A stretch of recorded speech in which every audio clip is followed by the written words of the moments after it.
नमस्कार, मैं रवीश कुमार। गोदी मीडिया के एंकर अब पत्रकार नहीं, सत्ता के ठेकेदार बन चुके हैं। इनकी जुबान पर जय श्री राम और जेब में सरकार का प्रवचन। रात दिन एक ही सुर, राहुल गांधी खत्म, इंडिया गठबंधन बिखर गया। लेकिन सच यह है कि राहुल गांधी संसद में ऐसा धमाका कर रहे हैं कि गोदी मीडिया के कानों के पर्दे फट रहे हैं। अब डर इतना है कि उपराष्ट्रपति की कुर्सी भी इन्हें इंडिया गठबंधन की तरफ खिसकती दिख रही है। झूठ का साम्राज्य चाहे जितना बड़ा हो, उसका पतन सच्चाई की एक गूंज से ही शुरू हो जाता है। दोस्तों, आखिर कौन बनेगा उपराष्ट्रपति? इसके बारे में हम आपको इस वीडियो में विस्तार से बताएंगे। लेकिन उससे पहले एक छोटा सा अनुरोध है।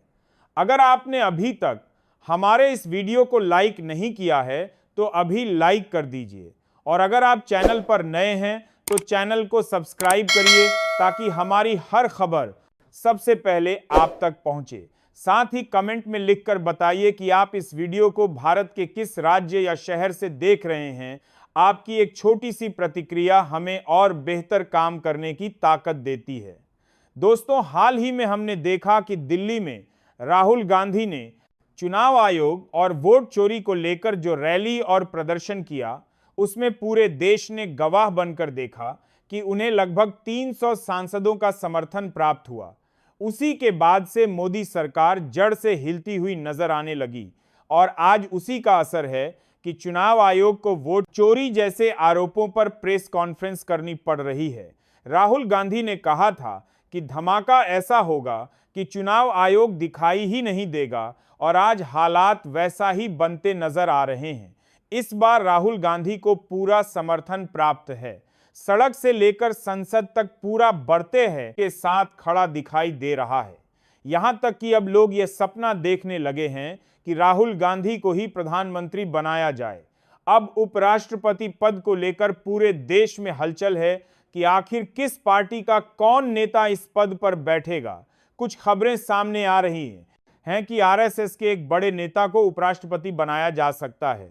मोदी सरकार पूरी कोशिश कर रही है कि आरएसएस को सीधे तौर पर राजनीति में उतारा जाए। आरएसएस लंबे समय से राजनीति कर रहा है, लेकिन हमेशा अपने नाम को पीछे रखकर अब भाजपा के मंच से आरएसएस खुलकर राजनीति करने और बड़े संवैधानिक पदों पर अपने लोगों को बैठाने के लिए तैयार दिखाई देता है। इसी कड़ी में चर्चा तेज है कि अगला उपराष्ट्रपति कौन होगा। विपक्ष भी अपना उम्मीदवार उतार सकता है, और हम सभी जानते हैं जैसे संवैधानिक पद आमतौर पर सरकार के बेहद करीब माने जाते हैं। राज्यपाल मोदी सरकार के इशारे पर नाचने वाले कठपुतली बन चुके हैं। तमिलनाडु में हमने देखा, राज्यपाल ने 3 साल तक विधेयकों को रोक कर रखा। आखिरकार सुप्रीम कोर्ट को दखल देना पड़ा और राज्यपाल तथा राष्ट्रपति दोनों पर कार्यवाही करते हुए समय सीमा तय करनी पड़ी। अब चर्चा है कि 3 राज्यपालों के नाम उपराष्ट्रपति पद के लिए सामने आए हैं। साथ ही आरएसएस के एक बड़े नेता का नाम भी उछल रहा है। मोदी सरकार इन्हीं नामों को देकर माहौल बनाने की कोशिश कर रही है। सवाल यह है कि क्या उपराष्ट्रपति की कुर्सी भी अब संघ के खेमे को सौंप दी जाएगी? नाम जो चर्चा में हैं, कर्नाटक के राज्यपाल थावरचंद गहलोत, झारखंड के राज्यपाल संतोष गंगवार और सिक्किम के राज्यपाल ओम माथुर भाजपा संसदीय बोर्ड। इन्हीं में से किसी एक नाम पर मुहर लगा सकता है। फैसला करने का अधिकार प्रधानमंत्री मोदी और जेपी नड्डा को सौंप दिया गया है। लेकिन विपक्ष भी चुप नहीं बैठेगा। इंडिया गठबंधन भी अपना उम्मीदवार मैदान में उतारने की तैयारी कर रहा है। असली लड़ाई यही है, क्या उपराष्ट्रपति की कुर्सी सत्ता के इशारे पर नाचने वाले किसी राज्यपाल को जाएगी, या फिर जनता की आवाज बनकर विपक्ष का उम्मीदवार इस पद तक पहुंचेगा? दोस्तों, अब 3 राज्यपालों के नाम सामने आ गए हैं। इन्हीं में से किसी एक को उपराष्ट्रपति बनाया जा सकता है। इसके अलावा आरएसएस के एक बड़े नेता का नाम भी चर्चा में है। यह कौन है, इसका खुलासा अभी तक नहीं हुआ है।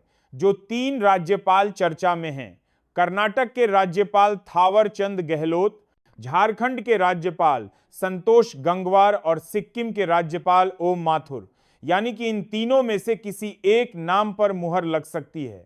आज सबसे बड़ा सवाल यही है, अगला उपराष्ट्रपति कौन होगा? यह सवाल सिर्फ राजनीतिक गलियारों में ही नहीं, पूरे देश में चर्चा का विषय बन चुका है। पक्ष और विपक्ष दोनों ने अभी अपने पत्ते पूरी तरह से नहीं खोले हैं, लेकिन रविवार को होने वाली भाजपा संसदीय बोर्ड की बैठक में उपराष्ट्रपति के नाम पर फैसला लिया जा सकता है। इस बैठक में एनडीए के सहयोगी दलों को भी बुलाया गया है और बड़े नेताओं को शामिल किया जाएगा, यानी कि तस्वीर साफ है। यह चुनाव सिर्फ उपराष्ट्रपति के पद का नहीं है, बल्कि यह भी तय करेगा कि देश की राजनीति किस दिशा में जाएगी। क्या उपराष्ट्रपति की कुर्सी पर बैठेंगे वही लोग जो सरकार के इशारे पर चलते हैं, या फिर विपक्ष इस बार सत्ता को कड़ी चुनौती देगा? संसदीय खबरें कहती हैं कि उपराष्ट्रपति के साथ साथ पार्टी के नए राष्ट्रीय अध्यक्ष और बिहार में मतदाता सूची के सघन पुनरीक्षण अभियान जैसे अहम मुद्दों पर भी चर्चा होगी। नए उपराष्ट्रपति के नामांकन की आखिरी तारीख 21 अगस्त तय की गई है। पहले ही यह अधिकार प्रधानमंत्री मोदी और जेपी नड्डा को सौंप दिया है कि अंतिम नाम कौन होगा। लोकसभा और राज्यसभा में भाजपा एनडीए के स्पष्ट बहुमत को देखते हुए उन्हें चुनाव में किसी परेशानी की उम्मीद नहीं है, लेकिन विपक्ष भी अपना काफी है। 2022 में भी विपक्ष ने उम्मीदवार खड़ा किया था। फर्क इतना है कि इस बार विपक्ष और ज्यादा आक्रामक दिखाई दे रहा है। मौजूदा उपराष्ट्रपति जगदीप धनखड़ के खराब स्वास्थ्य के कारण इस्तीफे के बाद यह कि विपक्ष के बादी के पद खाली हुआ है और 9 सितंबर तक इसे भरना अनिवार्य है। अब देखना यही है कि उपराष्ट्रपति की कुर्सी किसके हिस्से आती है। मोदी जी अपने किसी चहेते को उपराष्ट्रपति बना पाएंगे, या इस बार सदन के पटल पर इंडिया गठबंधन की जीत दर्ज होगी? राहुल गांधी लगातार धमाके पर धमाका कर रहे हैं। चुनाव आयोग से लेकर मोदी सरकार तक की पोल खोलते जा रहे हैं और इसका असर जनता ही नहीं, बड़े बड़े नेताओं पर भी पड़ रहा है। यही कारण है कि इस बार उपराष्ट्रपति चुनाव में कुछ बड़ा उलटफेर हो सकता है। यही है कि सदन में कौन बाजी मार लेगा, मोदी जी का कोई चहेता या फिर इंडिया गठबंधन का उम्मीदवार। तो दोस्तों, उपराष्ट्रपति की इस जंग में किसकी जीत होगी, यह आने वाला वक्त बताएगा। लेकिन इतना तय है कि इस बार तस्वीर पहले जैसी नहीं है। संसद में माहौल बदला हुआ है और सत्ता के लिए रास्ता अब इतना आसान नहीं रहा। अगर आपको यह वीडियो पसंद आया हो तो इसे लाइक और शेयर जरूर कीजिए। जीएमबी, और अगर आप चैनल पर नए हैं तो चैनल को सब्सक्राइब करके बेल आइकन दबाइए ताकि हमारी हर नई रिपोर्ट सबसे पहले आप तक पहुंचे।